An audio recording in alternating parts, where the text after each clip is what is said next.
Hey everybody, Jordyn Gummer here with the Uncommon Ground Helena Bozeman team. Today we're making a great holiday cocktail recipe called Jingle Juice. First we're going to start out with 3 bottles of wine.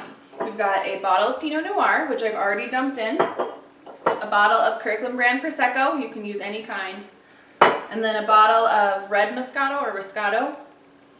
So dump that in here. We're also going to add 4 cups of cranberry juice.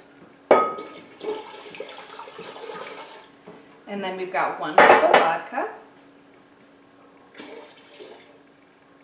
And then a 1/4 cup of fresh lime juice. And then to garnish this, we also have 1/3 cup mint leaves. And then 2 cups of frozen cranberries.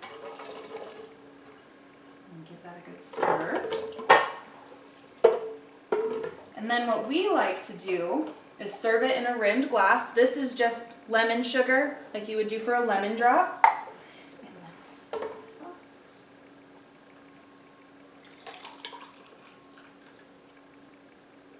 And there you go. Cheers!